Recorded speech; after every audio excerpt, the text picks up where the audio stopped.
I have so much written down. I was like, where's the best place to start? And then, obviously the best place to start is at the beginning, right? Yeah. So this this podcast, I used to call it Alienation. And the very first episode, I called it the cornerstone, and it's basically three themes that has run, even though I changed the name to the balancing act, and I'll explain why in just a second. The three topics or the three themes were cannabis as medicine or a spiritual tool, just the life of cannabis, the fact that it is a living being, and I personally think it has a superior intelligence to humans, and it's kind of a teacher for humanity. The other one was Kymatica, which I know of Ben Stewart. I don't know if you've ever watched that documentary by him, but I that's how I haven't yet. discovered you. Yeah, so that is, to me, it's still the greatest piece of art on the internet, which is saying quite a bit. Dude, I gotta check that out. Yeah, and there's a web forming here, like in terms of synchronicities, because I've known about this whole sovereignty movement, and now I'm kind of learning from you and Brandon off of the expanded reality about this guy, Brandon Williams. So I haven't dove headfirst into that yet, but I've known for a long time about Capitis Diminutia Maxima because Ben Stewart talks about that in the law section of Kymatica, and how if you look at any official document, our name is in all capital letters because that represents our corporate person rather than our natural person. So the connections have just been out of control. The third thing was the four agreements and the Toltec Wisdom.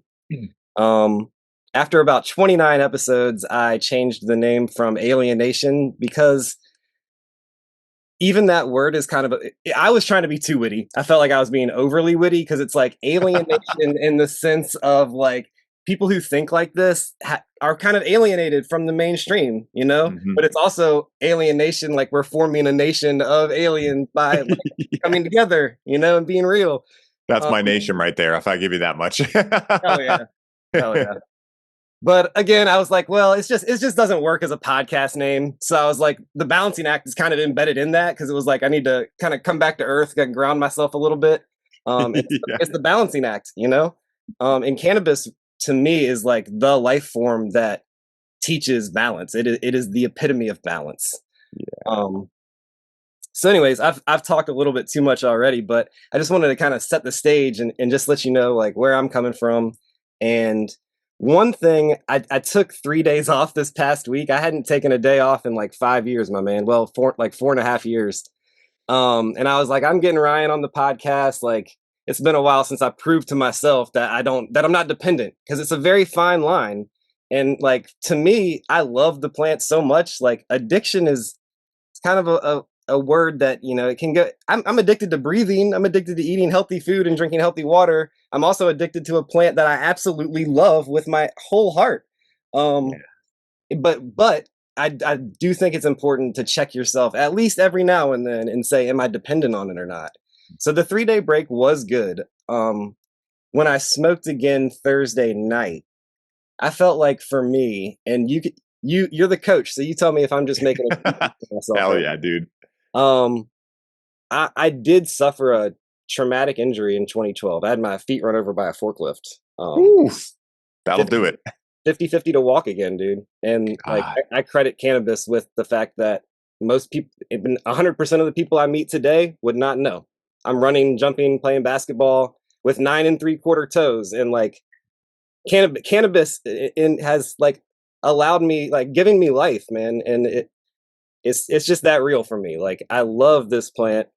And so, although I think it is, for me, instead of taking like 3 days off from, every week, I do think that there needs to be like a 3-day period where I'm genuinely using it medicinally, which there's levels to it, right? I'm not saying definitely levels that it's always a medicinal experience, but it's really all about intention, which is where I really connected with your message and why I wanted to get you on to talk about that, because I think you just have to be real with yourself ultimately. And intention, when you boil it all down, again, it's smarter than us. It knows our intention. It knows, like, yeah, I admit there are times where I've used it to numb out or just to get super fucking baked. But in those moments, like when I reflect on it, like that's what I needed in that moment. It was teaching me something even then, because I guess just the type of person I am, there's still that little librarian recorder in the back that's like, all right, this experience, I need to learn from this experience because in the future something else is going to happen where learning from that is going to benefit me in some way, shape, or form. Yeah, dude, 100%. I mean, dude, like I talk about this often, but again, at the end of the day, right? Like think about it this way, right? If you were trying to find what music you liked, every time you found music you didn't like, that would also train you a little bit more into what music you would like. Because after every genre keeps being like, nope, nope, I don't like that, the amount of music you could possibly like is dwindling. So eventually you're going to find your way. It's just like Thomas Edison talked about with the light bulb. It took him like 1,800 tries or something to make it. And people were like, God, like, how did you keep yourself going? He's like, what do you mean? Like, every time I found a way it wouldn't work, it was like, okay, one less way that it will end up working. And so a lot of times, like, I talk about it this way, like, you can kind of think of life in two ways, right? And, like one way is that everything is here for us and that we can learn from everything. The other way is that things just happen randomly. There's no meaning to any of it. And to me, that just sounds like a really boring world to live in. So for me, I take the first thing, the first way, right? Like everything here has got to be for something, some greater good. So for me, there were years where I was numbing out, dissociating, things like that with cannabis, but that was really positive for me because I realized there must be a reason I'm dissociating. And it wasn't just like, oh, it's just cannabis. That's where AA and NA kind of fall short, in my opinion, is they look at the substance as the actual problem. When in reality, what the substance or medicine and use is really a concerted effort to try to figure out what's going on internally. So if we don't know what's happening to us emotionally and unconsciously it feels uncomfortable, we're going to get a craving, go smoke weed. So if we give into that craving for a while and we're unconscious with it, it'll just be keep smoking weed, keep smoking weed. And in that vein, someone could say, oh, well, my problem is cannabis. But in reality, we have to go deeper to figure out what it is. It's kind of like if you have a cut and you keep going through Band-Aids and the cut's not healing, do you start thinking, oh, I have a Band-Aid issue. These Band-Aids just don't work. Or do you start actually asking, is this the kind of cut that a Band-Aid is actually meant for, right? Like, I think that's where a lot of people get lost when it comes to, any aspect of life. They think of the actually like implied solution, in this case, cannabis, as the actual problem instead of the root cause being the true challenge at hand. Have you ever heard of the author Johan Hari? Johan Hari. It sounds familiar, but I don't know if I've read any of his work. So he has a TED Talk. He also wrote a book about addiction. And one of the things that he says is that we should really be calling it bonding, because that's really the flip side of it, is that we've cut off our tribal relationships, and we're the most alienated society. To come back to the word alienated, we are the most alienated society that's ever walked the face of the planet. And that's why you see more and more people bonding with substances, because we've forgotten how to bond with each other. Definitely, dude. I've said that for years. Like the first thing I ever did, and still to this day, it's still what I really believe is happening. But I realized that a lot of people couldn't understand what it meant, is that like cannabis increases connection. And, again, like many things can do that. And that's why I always say, like, it's not like everyone has to consume cannabis for this to happen. But there are very specific people, the same way that certain people like rap and certain like metal. Does that mean rap or metal is better? No, it's just certain people like this flavor of ice cream, certain people like that one.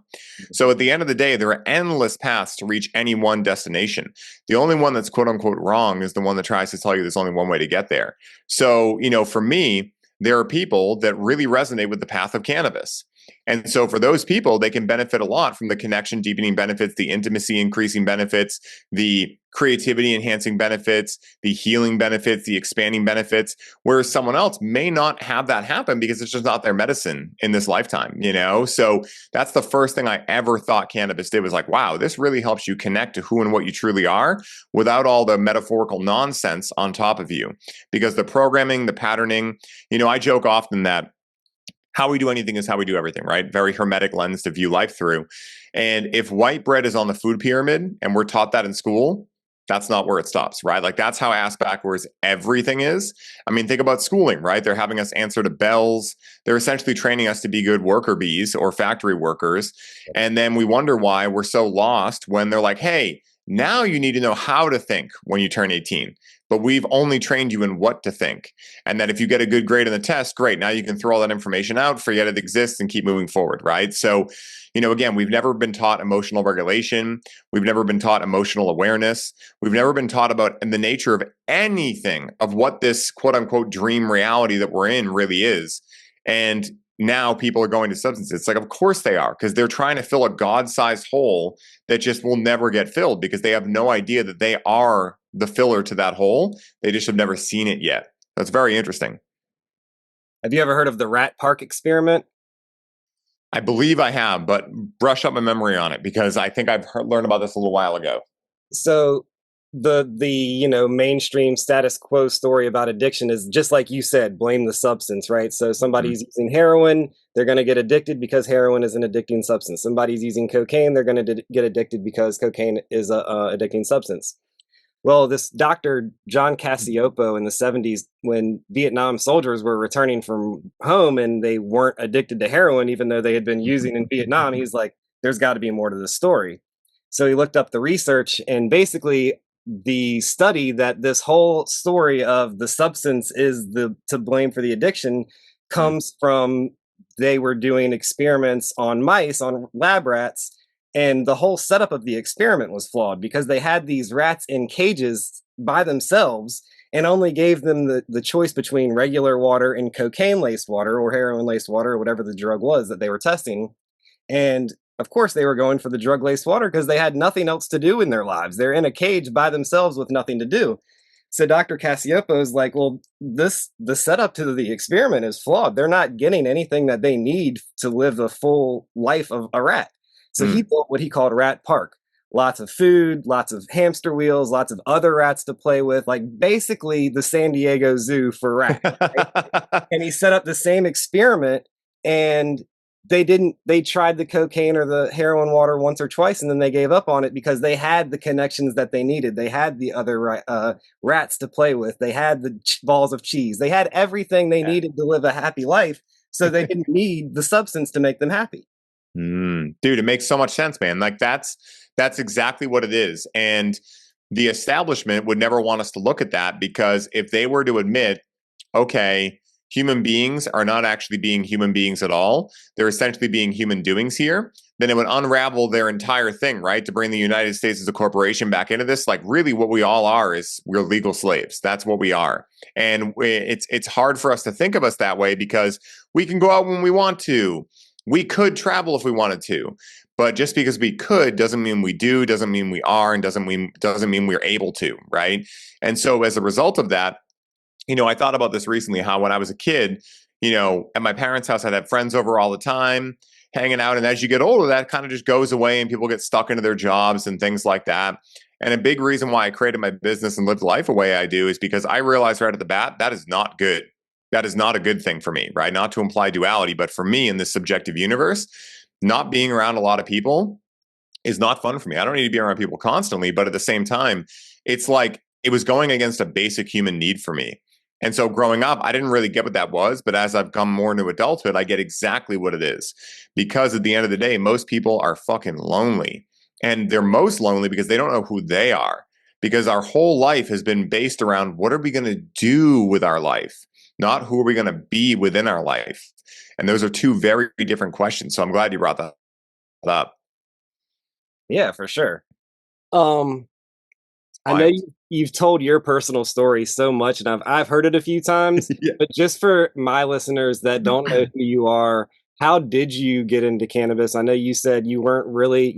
I didn't try it until I was 18 myself. I was raised in an interesting family. My dad was a military brat. He was actually into the drug scene, but he did a good job of keeping me away from it for at least the 18 years. But his dad was a Marine officer, so like that's why he kind of shielded me from it. Because of probably shame, right? He probably had shame around his own use of these things, right? Yeah, absolutely. Yeah, and talk about an addict. I love my dad with all my heart, but it's not the substance because it's gambling. It's just an attempt to bond. Really, again, it's. I understand him better than anybody because I'm an only child, just like you mentioned. Yep, same. I was like, no shade to my mom, but I was kind of a daddy's guy. Like, he coached me in sports, like I love my dad. He was like my best friend growing up. So for as many mistakes as he made, like I love him to death and forgive him for every mistake he ever made, and recognize that he was going through something. You know what I mean? Yeah, dude. 100%. And that's a really powerful worldview to have too, because I remember the psychedelic experience where I realized my parents were also just people that had never been as old as they were, that were still trying things out for the first time, had no fucking idea what they were really doing, but they were just really good my whole life at being like, we got this. And when I realized that, it was like this ability to be so much more humble around them and to be so much more grateful for like, wow, like now I'm at a point where like I'm moving forward and doing things that scare me a lot of the time that I have no idea how they're going to go. And there's a lot of joy in that, but there's also a lot of fear. I'm fortunately at this point in my life not a parent, right? Like, so I can't even imagine dealing with like my own personal things and also being a parent at the same time and making that all work. And, also I'll say real quick too, like, I think this idea, because I had this in my head a little while back too, of like, I want to be the guy that, uses absolutely nothing, right? This is what I went through when I first, got off cannabis after that 10-year stint. And, I was like, I'm not going to do any caffeine. I'm not going to do anything. But what I realized is that there's really no way to not do anything because you can turn anything into a coping strategy, right? Like exercise. There's an addiction for exercise. A lot of people have it. I've had it, right? So like, I think if you ask 10 people, hey, is exercise healthy? They'd all say, yeah, the more of it you do, the better. But what happens when you end up an exerciseaholic, right? That can be just as challenging to get out of as a cocaine, heroin, alcohol addiction, etc. The one thing that's a little bit different is maybe you wouldn't have the physical component of the addiction, like with alcohol or opiates. But at the same time, any addict that's gotten clean up anything will tell you it's not the physical stuff that's the hardest. It sucks when you go through it, but it's the mental shit that goes along with it. And so at the end of the day, anything can become a coping strategy. So what I realized is, what if I'm just really honest with myself about what I'm doing, why I'm doing it, and what I'm looking to get from it? If I'm radically honest with myself and I allow myself to have things from time to time, then I'm not going to feel this need to abuse them or go into binging cycles and things like that, because I understand who I am, right? The other thing there too that made that all possible is having a deep enough why that you can bear the hows. So when I tell myself I'm not going to consume cannabis for the next 5 days or whatever it is, well, what's the why behind it? If it's just like I'm just a rule creator for myself, that's not really going to work over time. But if it's like, hey, I'm showing a new way to work with this plant that's going to reach millions of people, that's a deep enough why where it's exciting for me. It doesn't feel as hard as it used to, because now I'm using my mindset to craft empowering stories, because that's all a mindset is, right? It's a story you tell yourself. And life is really about creating empowering stories and getting rid of the disempowering ones. So that was a big component of it. I'm happy to dive more into my story, of course, as well, but I wanted to stop there for a second. Yeah, absolutely. Yeah. So it's really cool, man. Like for me, I got introduced to cannabis when I was 16, and I found it really helped with my anxiety that I was struggling with at that age. And looking back in hindsight, I think anxiety is very common to have when you're 16 and you're being told in 2 years you better have the rest of your life all figured out. Meanwhile, you're going to keggers on the weekend. You're like, there's a big gap there, right? I don't know how to bridge that gap. So, after the third time trying it, it worked. Third time's the charm. Goes down in history as the most accurate statement of all time. And in that experience, I realized that wasn't my thoughts. And so right then, it just something clicked, and I knew I didn't have anxiety. I didn't know what to do with that information. I hadn't learned anything about this. I had taken a psych course in school, and I knew I wanted to go into psychology when I went to college, but I didn't know what the hell to make of it. I didn't realize that we are in our thoughts, we're the observer. I wouldn't learn that for years to come. So that was kind of my first like, whoa, that was interesting, because all my other friends were just getting high, having fun. And here I am having this like wild experience. And I just kind of wrote it off for a little while because I had no context from which to contextualize that type of thing happening with cannabis. So the next time I saw a glimpse of its real power was when my father got diagnosed with cancer. And when he was diagnosed with cancer, he elected not to do chemo and radiation because he had just seen what it had done to other family members. And I was learning a lot about holistic health at this point. I was about 3 years into a world-shattering, revolutionary awareness of how much health was important to me. When I was 19, I had my first mortality crisis, where I woke up one day and just started peeing blood, had no idea why. Got rushed to the hospital with my dad, and my dad asked me, "Are you doing drugs?" I said, "No, but I am connecting with a lot of cannabis." Probably said different language at that age. And, we bonded around that because he wasn't smoking a shit ton of cannabis, I think you said. Yeah, smoking a shit ton of pot is the exact words I use. Yeah. And And so he wasn't a cannabis user, but he saw like, okay, well, if you're smoking that much of it and you're in school, you're doing what you want to do, it can't be that dangerous. So it became kind of this thing of like, all right, like I'm an adult now. My dad was like, you know what? You can do adult things. I'm going to trust you on this. So I had found this cannabis school, got in there because I realized I didn't want to wear khakis my whole life going to, university for psychology. So I get into this cannabis school and this holistic health advocate works there and she starts teaching me about sprouts and apple cider vinegar. And I just start diving in. At the same time, I started doing P90X, messed myself up royally a lot of times, but fell into a super deep exercise addiction, loved it, just like eat, breathe, and sleeped it. And so, around this time, I ended up, discovering my dad got diagnosed with cancer. And when he didn't want to do chemo and radiation, I kept trying to nudge him like, hey, we should try some cannabis for you. Because we had been learning, he had gone to school with me at the cannabis school, and we had been learning about how RSO, Rick Simpson oil, was doing a lot of good in the Rick Simpson world, the Phoenix Tears world, if you want to look that up, anyone that's listening. There was a lot of evidence talking about people, like hundreds of people curing their cancer with cannabis. So I knew that it wasn't just like live a shitty lifestyle, introduce cannabis, you're fine, right? So I was trying to get my dad to quit smoking cigarettes, quit drinking Coca-Cola and these kind of things. And he didn't really want to. So I realized I kind of had a fork in the moment where I was like, well, do I love my dad for who he's always been? Very supportive, very loving, albeit not the healthiest.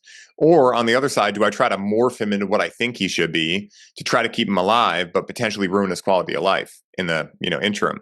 So fortunately, I chose the first thing and I started administering RSO to him. And I thought I was going to answer his questions, just make sure he had help to the bathroom. What I didn't expect was for my dad to open up in a way that he had never opened up before, and for me to feel a level of connection with him that I didn't even feel possible to feel before that. And, my dad and I were really close. He wasn't like one of those dads that was like, oh, like would never say he loves me or whatever. Like we were very close, affectionate growing up, the whole thing. And I thought I really knew my dad inside and out. But all of a sudden, this medicine hits him and he starts telling me stories about his childhood he had never heard, all these beautiful things that I had never heard before. And so I ended up getting a year extra, I call it, with my father. He was given until October. He was diagnosed in July, and he ended up surviving until the following June. And during that time, we got to ultimately create a lot of closure between us. And I got to watch him have closure with his other children from previous marriages, his grandchildren, my mother, but most importantly, his own mortality. And so that was like the second time, that was like the big catalyst. It was like, whoa, something just happened that I have no words for. And then the third time, the time that really clicked it in, again, third time's the charm, right? Every time. The third time was when I went to MJ BizCon in 2019. I was working at the dispensary. I was starting to realize that this wasn't the dream job I had, kind of chalked it up to be. A corporation had taken us over, started getting really corporate in there, and I started wanting to get the fuck out of there. But I was very insecure at that age. I didn't know really what I wanted to do. I was telling myself all the ways it couldn't work, all the things that could go wrong, right? All the coulda, shoulda, wouldas. And I was shooting all over myself, essentially, right? Like, oh, I should be doing this, but I'm not, all those kind of things. So I go out to BizCon in Vegas with my partner, Rachel, and my friend, Devin. And we go out there to find our own investors and just stick it to these people back home, right? We'll show them how much we know. And so I go out there. And I walked into the belly of the beast. It was just like every suit and tie in the world. How many grams per square foot can you grow me? How much money can you make me? And I was like, hey, no judgment, but just not my flavor of ice cream. Definitely not the droids I was looking for, right? To use a Star Wars quote. And so basically what happened was on the last night there, I asked my girlfriend, I was like, hey, babe, what do you want to do? So last night here, we're going to go home tomorrow and figure out what the hell we're going to do with this job. And I was expecting her to be like, I don't know, maybe make a plan of what we're going to do when we get home. Maybe even apply for jobs while we're still here, whatever, right? And what she actually responded with was, do you want to take some MDMA and go to a strip club? And there were those moments, my man, moments in life where you just realize like, wow, this is totally where I parked my car. This girl is amazing, right? Yeah. And I had never been to a strip club in my life. She had never been to one. So it was kind of like two innocent kids being like, I don't know what's going to happen. I mean, I get what a strip club is, obviously, but we had never been to one before. Yeah. So we're like, hey, let's just go have a fun night, right? So we take a little MDMA, we go there. We ended up having some of the best conversations. The girls right at the bat knew something was up because we were just like, yeah, tell us about your life. Like, what's going on? So innocent. And we ended up losing track of time, or I lost track of time. And I was supposed to get us home by a certain time. And when I had told her like, hey, it's like a couple hours past that time, I had watched her get a little frustrated with me, rightfully so. And in that moment, there was like an empowerment that happened because I realized in hindsight that what I had been doing for years, completely unconsciously, was whenever I was at fault for something, I would try to lessen the blow. I wouldn't try to take accountability over it. I would try to I would feel really bad that I upset someone. So I would try to oh, look over there, or whatever I had to do to not feel the hurt that I had ensued in them, or, I had put on them. And so in that moment, I was like, yeah, babe, I totally messed this up. And in that, it didn't feel like anything. It wasn't some master plan. It wasn't like, oh, this is going to change my life forever.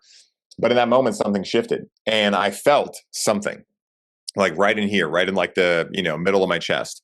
Mm-hmm. So the next day we're on the plane and I had gotten I don't know, maybe 2.5 hours of sleep. So I was pretty messed up. And I was kind of in a kind of meditative state, kind of half in, half out, half awake, half asleep. And I started having communion with my soul because I've been meditating a lot for a couple of years and listening to the Paul Chek and all these people about talking to your soul. So I started having this dialogue. And I asked my soul, I'm like, what the hell was that? What was that last night? And my soul was so funny. It was like, that was emotion. And I was like, what do you mean? I have never felt that before. I feel emotional all the time. And my soul was like, yeah, but let me ask you, what kind of emotion do you feel? I was like, well, I feel excitement. I feel happiness. I feel enthusiasm. I feel inspiration. My soul was like, do you think that's the full range of emotion? And I was like, no, but what do you, and then it clicked and I was like, oh my God. I have not allowed myself to feel any undesirable emotion. I'm doing that in quotations for the listeners in years, right? I had just been going, keep myself going. And unconsciously, I'd had all this grief from my dad and all this stuff underneath the surface. And in that moment, I realized one of the things my soul told me was not only are you in patterns of go, but the second you get home, you get yourself higher than fucking anything so that you forget about all this stuff. And so you build up all the frustration necessary all day because I've never been a daytime smoker. Then when I get home, I soothe myself with cannabis because it's just too much to handle. Once I saw it, I couldn't unsee it. So when I got home, I was like, all right, fuck it. I'm just going to go cold turkey. Took 3 months off. First 6 weeks, I was still kind of playing the victim a little bit. Cannabis did this to me. Oh my God, this plant is addictive. Oh my God, I guess it is, right? Total identity crisis. Mm-hmm. And then after 6 weeks, I realized, wait a minute, this plant never held a gun to my head. I'm the one that chose to do that. This is another level of accountability and ownership I can take. So once I took that, things really started to open up. In that time, I started my podcast. I started making YouTube videos. And I just started opening up a lot. And I straight up had a Kunalini Awakening. That's really what happened over those 2.5 weeks. I was crying at music coming on. I didn't realize what was happening. I thought I was just in a really good mood. It wasn't until years later that I met Aaron Abke, who's a Kunalini expert. And I was telling him all about it. And he was like, did you get fire veins at night? I'm like, yeah, man, I wake up at night with my hands tingling and stuff. I have to walk around and shake them out. He's like, dude, that's literally a Kunalini Awakening. And I'm like, oh, shit. And it was one of the most powerful and wild portals I've ever been through in my life. I was completely sober. I mean, nothing. I don't even think I was watching Netflix. Maybe I was YouTube binging, but I mean, no caffeine, nothing at all. And I felt higher than I had ever been in my life. And after about 12 weeks, I was like, okay, well, now that I've started these new ventures, if it wasn't cannabis, I should be able to go back to it and not feel that same thing I felt before. So I did. I just created this thing. I was like, what if I only smoke on weekends? Because I realized at that point, I was still at the dispensary during that time. And I was like, well, my pattern is to numb out after work. What if I just take that out of it? That's my main disempowering pattern. What if I just take that out? So that's what I did. I took it out. And what I started doing was, okay, now that I only have 2 days a week that I'm connecting with cannabis, let me bring the same reverence and intention and everything I'm doing with meditation. Let me just experiment, see what happens. Because if this plant really is more than I thought it was, maybe I can work with it intentionally. And then I started creating goals of my business I was creating, getting on big podcasts. And if you look at my old videos, probably from 3 years ago, there's a vision board behind me. And you can see all the goals. Number 2 hasn't exactly become accurate yet, but all the other 3 of them have. The amount of money I wanted to make per month, the amount of purpose revealing itself every day in my life. That was one I had that's kind of a vague one, but that one has continued to come through. The last one was podcast appearances on Aubrey Marcus, Paul Chek, and Kyle Kingsbury are secured. And I still remember making it and being like, dude, I don't know how the hell I'm going to do that. And then like clockwork, man, I just keep tuning in with cannabis. I keep my daily meditation in my sober state too. But twice a week, I start going really in. I start going through full-blown shaking and all the stuff that happens in deeper psychedelic experiences. and I'm just having fun. And then I meet Mark England for the first time, who we talked a little bit about before. And I start going down to Virginia and I meet all these other people and they start connecting me with people. I'm bringing my cannabis down there. They're like, oh my God, I've never had anything like this. And I'm not seeing it yet because all the people I'd connected with cannabis around here, my childhood friends and stuff, they're not highly optimized individuals, right? Like they're not bad people. It's just they wouldn't notice those subtle layers, right? It's kind of like if you're a skateboarder and you're really good, and then your friend shows up with like one of those Walmart boards, and they're like, "Yeah, this is fine, right?" And you're like, "How could you ever think that's fine?" But they don't know because they're brand new to skateboarding, right? So my friends, they just knew looking at it like, "Oh yeah, it's good. It gets me high." But it wasn't until I started giving it to all these people that were also tuning their bodies like race cars that I started to realize these people are having very out there experiences with my cannabis, and they keep saying they've never had something like this happen before. So then about a year later, I went to Check's house and I gifted him an ounce, and I had met him once before, like 2 years prior, and given him like a couple nugs, like a gram maybe. And so I run up to him like, "Hey man, just thanks for being Paul Check," basically. And I hand him this ounce, and he's like, "Dude, I remember you. You were that guy from that class, dude. I've never had any flower like that in my life." And now I'm like, "All right, this is weird." And he's like, "Let me get your number. Like, we should talk." I'm like, "Okay." And meanwhile, I'm like fangirling like fucking crazy. So through him, I end up, eventually getting on his podcast. He's the one that pushed me to teach this stuff. And, it took me a long time to be like, okay, maybe I'm going to teach cannabis and coaching put together. Like, I had no idea what this was. I mean, it's really like a niche that I put on the map that feels very strange still in a way, because I didn't really see it as a thing at first. I was just experimenting, and then it took off and I'm like, holy shit. So I'm just as shocked as anyone else. I'm just like, I didn't really create it. The plant has been speaking through me to do it. Yeah. But through Paul, that's how I met Aubrey Marcus. Aubrey, same kind of thing, was like, dude, send me an email like this big after trying my cannabis. He's like, dude, what the fuck are you doing with this stuff? I've tried cannabis my entire life. I've had such a shitty story around it. There's one guy I always invite to parties, and at 2 a.m, he'll come there and dab everyone out and just puts everyone to bed and annoys the hell out of me. And he's like, now I can't get enough. And when can you come do a show? And can I get any more? And I'm just like, this is getting crazy now. And so I could tell you like a lot more just crazy synchronicities that have happened. But that's basically, in layman's terms, how I got from being a 16-year-old suffering with anxiety, trying cannabis, being petrified, the guy that's now the cannabis coach. It's a pretty wild story, man. It is, and it's awesome.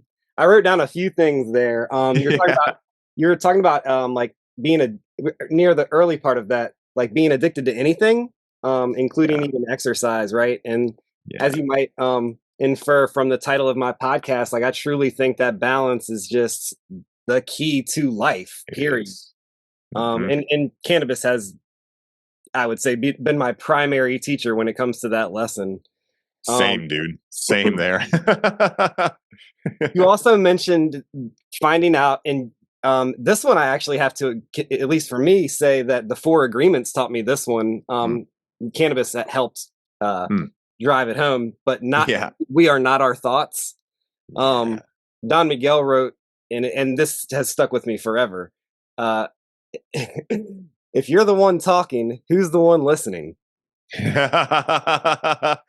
He has so many good lines like that, dude. It's crazy how good that book is. Impeccable, for sure. Yeah. And then when you were talking about your MDMA experience, one of my very good best friends growing up, a teacher in human form, so to speak, he said a quote that really resonated when you were telling your MDMA story. He said, "Feelings are meant to be felt." Mm-hmm. Yes, dude. I love that. It's very similar to the quote that Joseph Campbell stated, that bliss is any emotion felt all the way through, which was such a crazy, game-changing realization for me in noticing that, like, oh, wow, I have actually, I've really had a story that some emotions are good, some emotions are bad, which right there implies duality. And I always say that right when you're in somethingness, you can't be in oneness. Yeah. So it's a choice that you make, right? Oneness or somethingness. And at the end of the day, when I was, thinking of emotions as good or bad, that was somethingness. When I came back to like, what if everything I thought I knew was completely inaccurate? What if I could actually be in the most bliss I've ever felt, feeling anger or feeling sadness or any of those things? Mm-hmm. And that has started a crazy, wild, like just series of experiences happening with psychedelics in a sober state. But I totally agree. We must feel things to heal them. And the feeling part is actually like the most blissful part. You know, I mean, healing is great too, but you know, it all gets to be Go hand bliss. in You know, it's hand. a yes and. Right. Yeah. Mm-hmm. Yeah, I do my best these days to think of instead of thinking in terms of good and bad, to think in terms of balanced or imbalanced. Yeah. So rad, dude. So Let's talk cool. about the endocannabinoid system a little bit on a Yeah. philosophical level, not a scientific level. Yeah, dude. Um, 100%. I believe we evolved with this plant.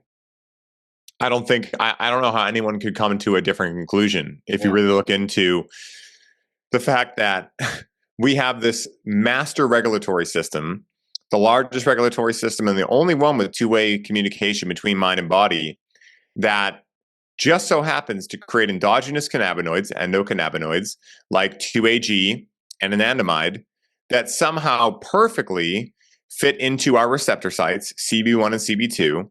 And it just so happens that the phytocannabinoids from the cannabis plant, THC, CBD, etc., fit the exact same way into those same receptor sites. And people like to say that cannabis is not important in our lives or whatever. It's like, that is complete bullshit. You know, I don't know how anyone would come to a different conclusion if you really understand the science behind it. You know, it's pretty wild. Facts. Facts. Yeah. It's just I wild, dude. Like, yeah. Now, my degree, even though I don't even give that much credence to like academia anymore, but like yeah. my degree is in philosophy. So Oh, to me, sick. the endocannabinoid system is proof that we are meant to merge with this plant in one way or another. Definitely. And it's also proof in a way that we are the plant. Because again, if oneness is real, which I believe, then who is the plant? Who Yes. is you? Who am I? We're all the same being. And that's why, like, you know, because I know you're a philosophy major now, I think you'll love this. For me, right? Like, when you look at like someone like a Jesus or a Buddha, right? Let's use Buddha actually as an example because Buddhism is very clear on like, don't use any intoxicants. Do not, under any circumstances, right? It's not good for the mind, all these things. And they actually say that Buddha would support that. When in reality, anyone who thinks Buddha would support that or Jesus would support that has no idea what a true walking non dualist thinks of life and how they view it. Because a non dualist doesn't see the world of somethingness as real. So they would never create good, bad, duality, all these kind of things in something that is not real to teach them about what is real. That doesn't make any sense, right? So at the end of the day, if Buddha or Jesus were to believe that cannabis were good or bad, they would make the dream, aka this reality that we think we live in, which is not actually reality, they would make it more real. And in doing so, they would bring their followers away from the Holy Spirit, higher self / God, and they'd bring them deeper into the complex world of the ego. Because this world is a rendition of the ego played out, right? So it's really, I've heard it said that this world is an example in a way of everything we're not and also everything we are, because we are everything, but also this world is finiteness. We are infinite. You know, this world is gender. We are genderless, right? Like if you look into the Hermetic principles and whatnot, the idea is, okay, there are these laws that govern this dream world, but the goal is to rise above the law. You can't go against one, but you can rise above them.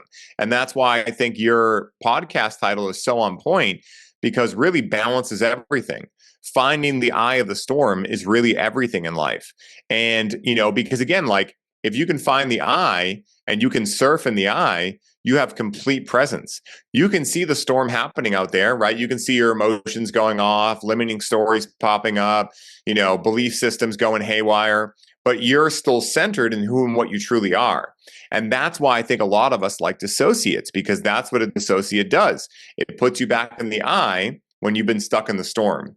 But then what do people say? Oh, the drug's the issue. It's like, no, they're trying to get centered, but they obviously don't know how to do it without these things. So what if instead of shaming them for using these things, we actually taught them how to utilize these things to actually learn how to get there completely 24/7. And then the lessons this plant or this substance we're showing them can move forward in curriculum. It doesn't have to keep being the same lesson over and over. That's what I think about it. That's awesome. No, that's very well put. I Oh, appreciate yeah. that. I thought you'd like that, dude. If you like Brandon Thomas and everything too, and I can tell your vibe already, I was like, yeah, we can definitely talk like that here. It's a labyrinth, you know, it's a labyrinth. Yeah. It's not a circle, you know, it's Yeah. there's growth. It's multidimensional. It's yeah. all that. Dude, growth in different area codes, you know? Well, speaking of growth, that was my next topic. Was I just started growing in 2020 in Virginia. They didn't. Sick.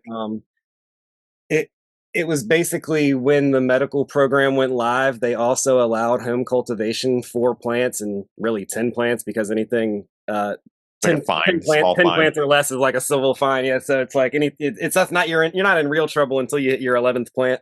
Um, Yeah. Dude, can I tell you a quick story real quick? I yeah, have this buddy, Dave, who lives in Virginia. I'll have to connect you guys. He's part of the Unlifted crew. yeah. And I remember when he reached out to me, it was like 2021. So he had like, been seeing me bring my cannabis down and he'd been really wanting to try growing it. And so he hits me up and he's like, yeah, we can grow 4. We'll up to like actually like 10 with a small fine. So 10. And that's how he put it. And I was like, so true. Like that's like the way that those of us that are on this side of the fence, right? We're not afraid of breaking unjust laws because actually man has a duty and obligation to break unjust laws. It's like, yeah, what's the Yes. limit we can go to? And we'll go to that limit. So yeah, continue. I just wanted to throw that in there. No, that I only had like one or two more sentences left, and that is as much as I love consuming cannabis and using it. I I don't know a better way to put this, but in a spiritual manner. A lot of people are Yeah. like, well, demons are spiritual too, so I mean, whatever. everything is, right? Everything is right. Because everything's So God. exactly. The point I'm getting to though is when I started growing, and even though I have a long way to go in learning, this is going to be my first season of trying indoor. I love outdoor. Yeah. I'm a part of the Native American church. Like I try to be like, sometimes I'm too much. Like I need to balance it out a little bit, but I'm like too anti-system and like too Yeah. anti-establishment. So like I don't even like try like fertilizers, like unless it's I'm just trying to keep it as natural as like how it's supposed to be Definitely. in the way I feel. Definitely, dude. But there are technology can help when it's used properly. So Mm, I'm coming around to 100%. that. There's a balance and I'm reluctant as well, but there is a balance for sure. Like I've entertained, like for instance, there's a device called the trim bag. And I don't know if I'd call it technological. It's really just a bag, but it will lower your trim time like crazy. And this is not one of those like stupid automated trimmers that like annihilates your nugs. I got recommended this from a guy named J.R. Hendry, who's been on the show. He is a old school NorCal grower, like, soil to oil, like right, ground of the earth. And he was like, dude, you got to check this out. It's like organic, right? It's like a bag, you throw it around him, but it cuts down your trim time. That's a perfect example of like, yeah, I'll have that technology come in. Yeah, no, for sure. Yeah.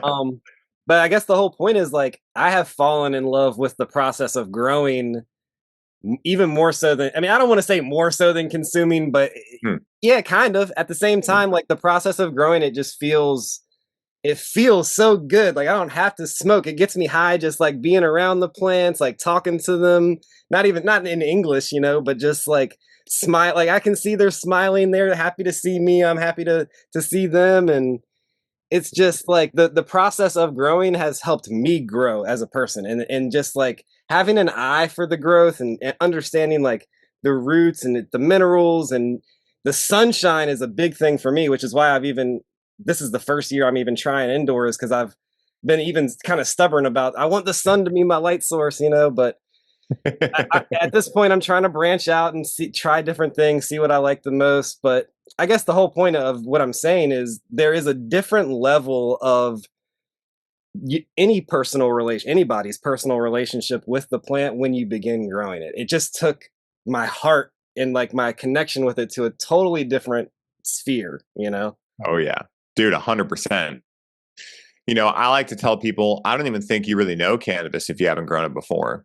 And I'm not trying to like shame or make anyone feel guilt around not growing it, but I'm just saying like Yeah, more so it's kind of, encouraging people to try. yeah, yeah, exactly. Like it's really not hard, guys. Like I just made a post about this, and I think my line was like, I hear all the time people reach out and say growing must be so complicated. And I told them like, guys, it is a plant, not a spaceship, right? Like we're not talking rocket scientist stuff here. We're talking about, yes, there are things that can go awry in the process, right? And sometimes if you don't know about soil biology and things like that, you can kind of be stumped.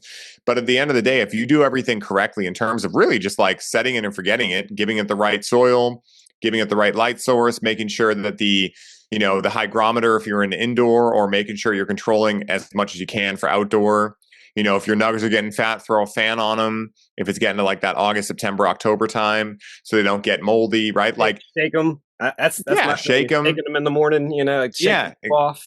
yeah, dude, exactly. It's like, and at the end of the day, has there ever been a more important time in history for us to relearn how to work with the earth? I mean, think about the chemtrails, think about all the chemicals, the pesticides, the herbicides, fungicides, rodenticides, glyphosate, not to mention all the stuff that they don't even tell us about that's going into our food and also our cannabis. So imagine a world where people can be like, hey, I want to start learning how to grow cannabis. They learn how to grow cannabis and then they realize, oh, now I know how to grow any of my own food too, right? The soil may be a little bit different for certain vegetables or whatever, but it's really the same process.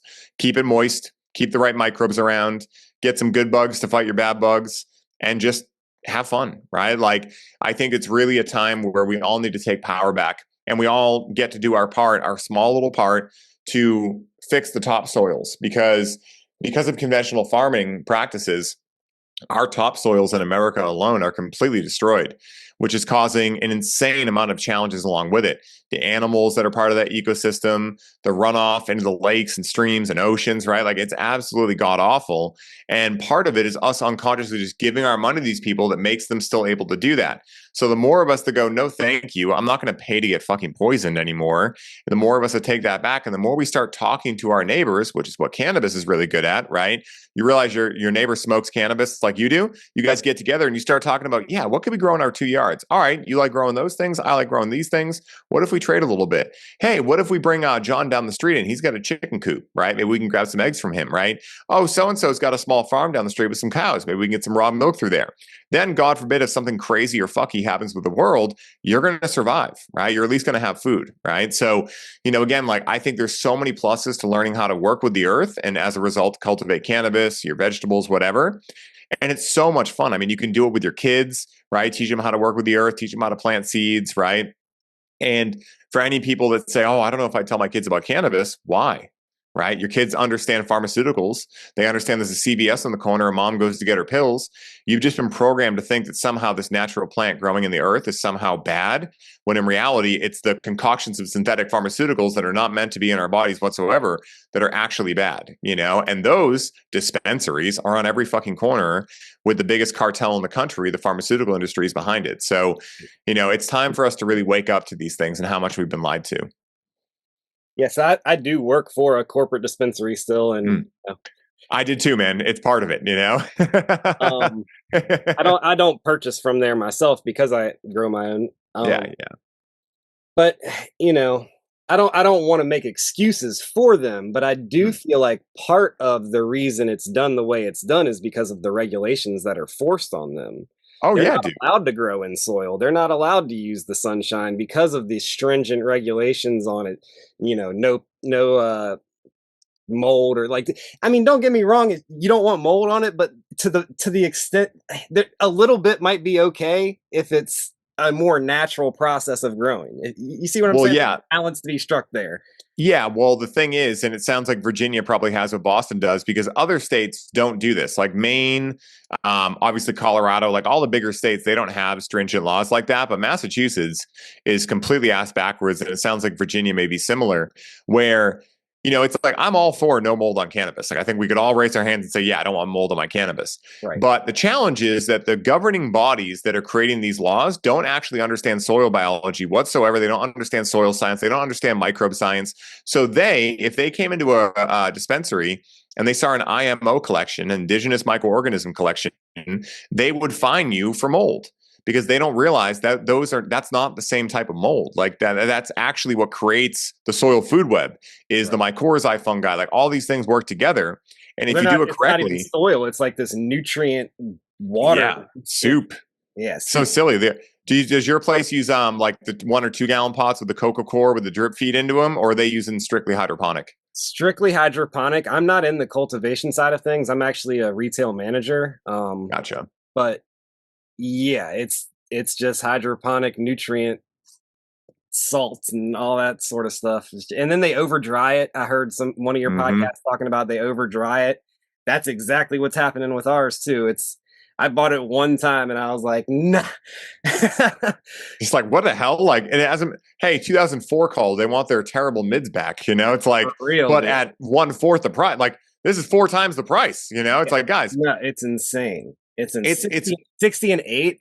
Like, it's so stupid, dude. what? You know what I want to do? I want to get up in front of these rooms and be like, hey, all you lawmakers, how many of you have ever smoked cannabis? And when no hands go up, be like, do you not see the problem there?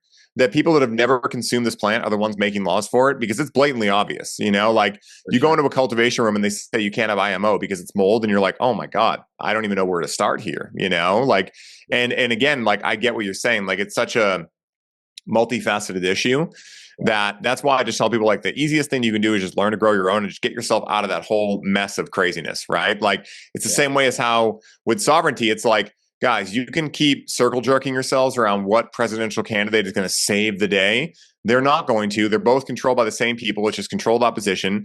You can try to do all that if you want to. Go have fun, right? The Or corporate you can party just with two divisions.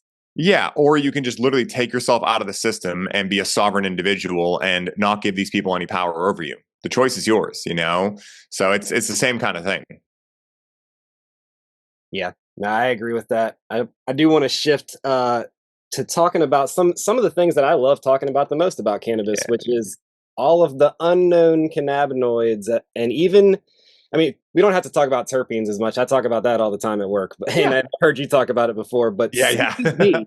CBD specifically, I am becoming more and more fond of. Like, that is a great, and it's underutilized, right? And whether you're Mhm, talking about the black market, even the gray market, which is where it's probably mhm. most prevalent, or the dispensary market, that is an underutilized uh, cannabinoid or aspect of the plant. Yeah. It can bring you down if you feel too high. It, Mhm. for me, it feels like I'm lubricating my joints, like I'm Yes. lubricating my whole system. I love CBD. I'm strong proponent of CBD, but also RSO, which is a or just in general whole plant extracts versus Yeah. extraction just from the bud. I love the whole entourage effect. I mean, obviously, this is the balancing act, so of course, Yeah. that I would love that part of the plant, Yeah. and even the non-consumption aspects of the plant. I mean, this was known as Indian hemp back in the day. I Mhm. lived here in Virginia, where you were required to pay taxes in hemp leaves. People Yes. Most people don't even know that. It's Mhm. insane. So yeah, that's like in hemp canvas, like the word canvas literally comes from cannabis. It could Mhm. replace the paint industry. I mean, there's It so can much. build houses. It can Yes, I literally mean, build houses with hempcrete. hempcrete, Mhm. fiberglass that's stronger than fiberglass, like Mhm. it's Clothing. clothing. I mean, There's almost it will save the world. Period. It will. It definitely will. And not to mention the fact that you can grow an entire field of hemp in one season, that you'd have to wait 30 to 50 years to cut down trees that big. And so, like, for anyone listening, And it's regenerating the soil it grows in versus taking away exactly. from it. Because it's a bioremediator, right? It actually, like, they're using it to clean the land around Chernobyl because it sucks up, right, all the radiation and Radioactive. everything. Yeah. Yeah, and it Yeah. cleans it. And so, like, the question that everyone listening should be asking themselves at this point is, what the fuck? If it can do all this, why have I never heard of it? And then you should go, yeah, go do some research and realize just how fucky Reefer Madness and all this garbage that's happened over the last 100 years is. Because it's not just about, hey, I want to get high and I can't. Like, that alone is annoying enough, right? Like, no one should be able to tell you what you can and cannot put in your body so long as you're not hurting anyone else in the process. But when you start realizing that the entire world of cannabis, the reason it's been illegal has literally nothing to do with the government caring about you. You know, really easy way to know when you're getting lied to. The government says they're doing it for your health or because they care, right? Like, if anyone still believes in the last 4 years, I'm sorry, but I don't know what to tell you. So, like, you know, again, a spade is a spade is a spade. The government has shown over and over they will lie to us over and over about some really heinous shit. So, to me, you know, one of my good buddies, Adam Shell, who runs Brain Supreme. I don't know if you've ever heard of him yet, but he has a great microdosing company, and Oh, yeah, he's yeah, an yeah, yeah, yeah. yeah, he's been on Brandon's podcast, yeah, Yep, and he's an yep, yep. exquisite conspiracy theorist, right? And I asked him one time, we were talking about flat Earth, and I was like, "Hey, why do you believe the Earth's flat?" And he's like, "Simple, dude. He's like, when they tell me the earth's round, I go as far away as I can and I start from there and I work my way back. So whatever the government says, I take the complete opposite and I work from there. And I was like, that actually makes a lot of sense because chances are it's closer to where he's at than where we're at, right? Now, again, I'm not a flat earther necessarily. I don't know enough about either side to really care. And I don't really care, honestly. It doesn't really matter to me. But at the same time, right, like he really hit something good there where it's like the reason I do, like the second I saw like a government agency say, don't take methylene blue, it could blah, blah, blah. I'm like, oh, buying it, right? Like Shilajit. I mean, all these things that, you know, the powers that be try to say, oh my God, I don't know if you should. The second they say, I don't know if you should or you shouldn't, I'm like, oh, let me go look into that, right? So there's been so many things I found. I mean, the Rife machines, the Tesla coils, I mean, brain integration therapy. I mean, all the things I've gotten into have been as a result of what's the farthest away from the modern health system I can get. Let me start there and work my way back. So when he mentioned that, I was like, that's exactly my strategy as well. Because again, like the original Declaration of Independence is written on hemp paper. Before I think it was 28, there were cannabis was in over 90% of all medications on the market. Every doctor understood the implications and how powerful cannabis was as a medicine. And then overnight, these three individuals got together, Harry Anslinger, who went on to become the first head of the DEA, William Randolph Hearst, and Andrew Mellon. Andrew Mellon got given the world's biggest journalism empire. So imagine the mainstream media today. But imagine it without the internet. Imagine it without podcasting and all these things we can do to corroborate things and be like, that's not true. So basically, they got together. They had vested interests in nylon, textile industries, things like that. And they got together and realized, oh shit, you know, like we're gonna lose our industries if this hemp plant continues to be what it is. Right. So they invented this entire thing called Reefer Madness, where if any of your listeners haven't looked into it, I recommend you do, because what I'm going to say next is probably going to shock you. And this is obviously not what I believe, obviously, but basically what they said was that Mexican men were coming over the border and raping white women with this new plant that had never been seen called marijuana. And they went to Congress overnight and had it banned. And then in the morning, every doctor woke up and was like, what the fuck did you ban? And then they were like, don't worry, we're going to give out tax stamps so that anyone who still wants to work with the plant can. And they were like, coming soon. And then they never came out. That's how it worked. That's literally how cannabis became illegal. It's just so crazy. They wrote the law in such a way it was like you had to bring your hemp to the office in order to get the stamps, but then they would just arrest you because you hadn't gotten the stamp yet if you tried it. It's just fuckery, dude, you know? Put on by the same people that want to put bioweapons in our fucking arms. And most people didn't know that hemp and marijuana were the same thing. That's why they called it marijuana. It was Mexican sound and basically. 100%.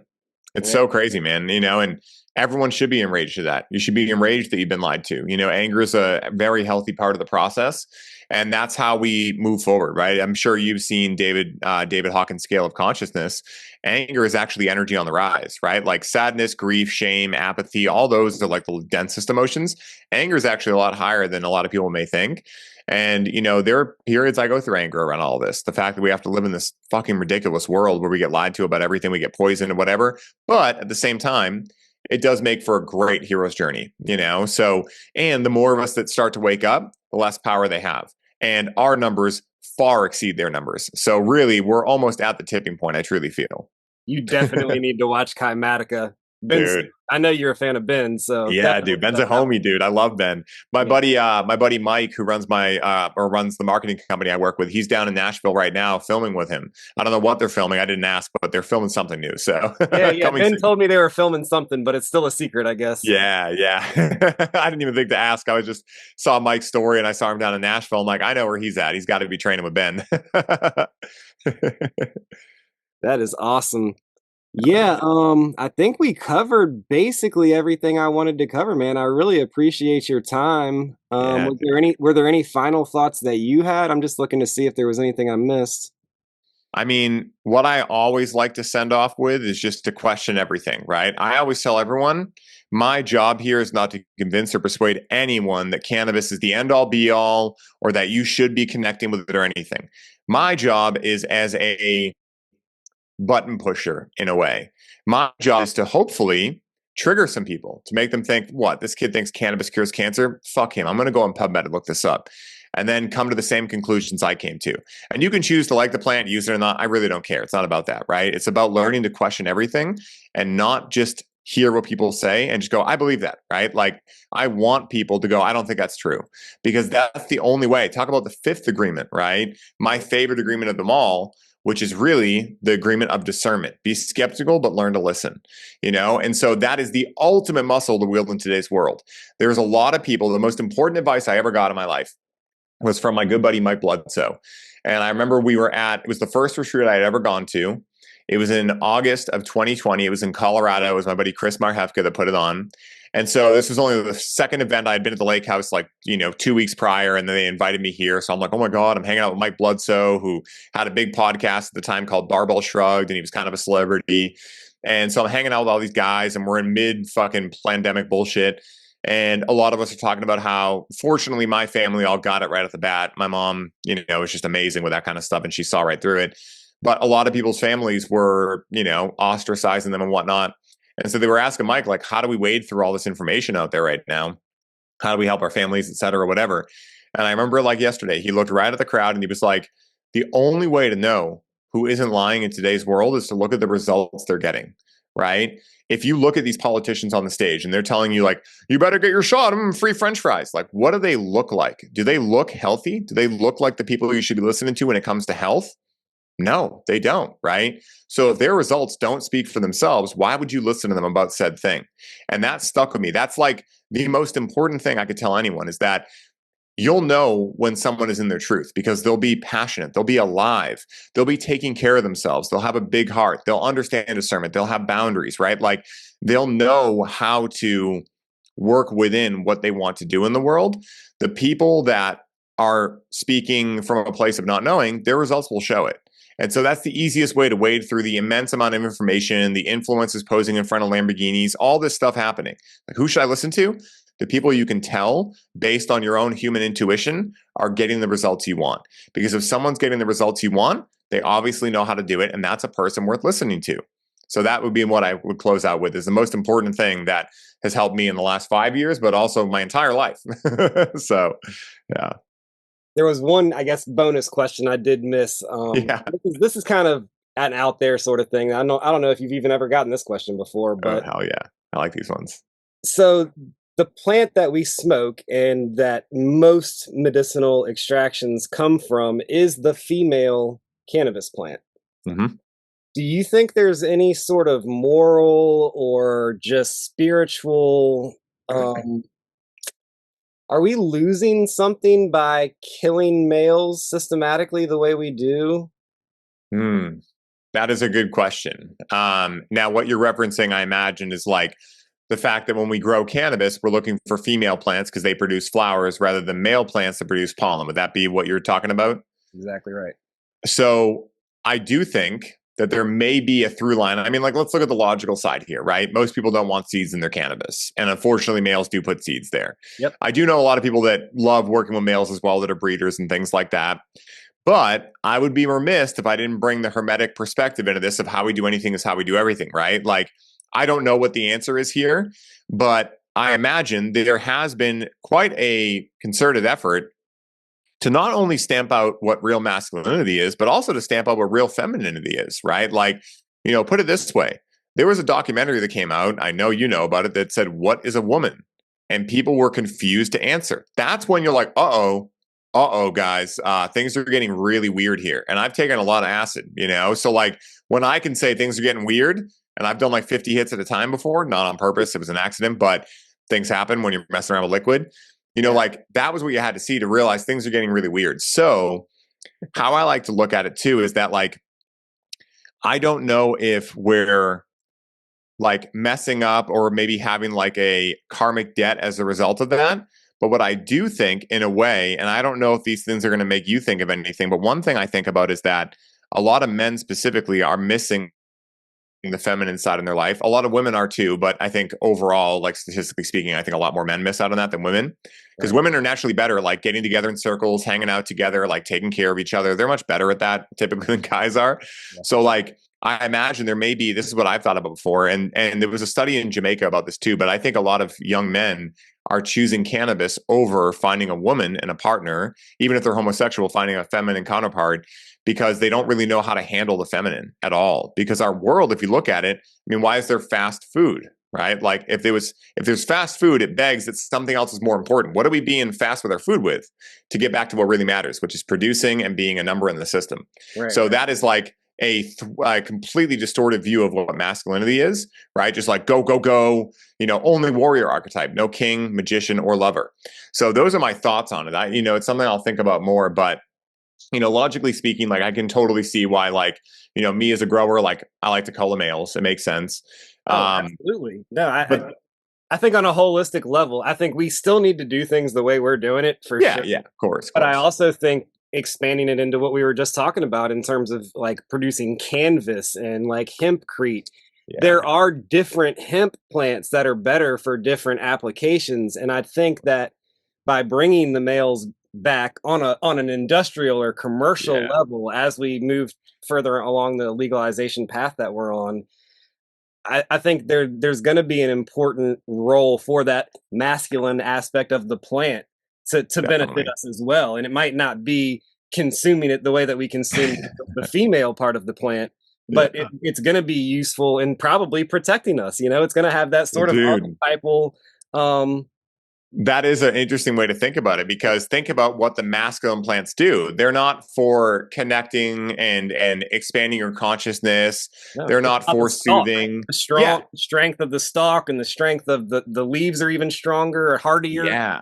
Mm-hmm. They build houses. They make paper. Like they're like the doing process, right? That's very interesting. I never thought of that before, but that is a very interesting thing. And I do think that, I don't know what it's going to take. I'm still trying to figure out the semblance of like what this means in terms of masculinity, if we were going to look at it as like a philosophical point of view. If nurturing, care, receiving, it's many other things, but I'll just use those three things as like a placeholder. And masculine energy is like more expansive, more action taking, more direct. Problem solving. Exactly. Then that makes perfect sense. Yeah. And, I hadn't thought of that before, like the imbalance in a way of like, hey, we've been like really leaning on the feminine because we've been so in lack of it. Because even those of us that are men in the world, like we don't feel like what we've been cast as is really masculine, right? Like, because the real masculine understands that being off is just as important as being on if you want your on to really be powerful. So that's what a real masculine energy really is. But if we haven't had that, and so we've been having to lean on the feminine because we have no idea how to take care of ourselves, right? Then as a result, as we start to learn how to take care of ourselves more, maybe we'll start actually implementing the masculine side of cannabis back into it and utilizing those things to build our buildings, which, by the way, are fireproof, which should matter a lot considering what just happened out in Palisades or whatever, how you pronounce it.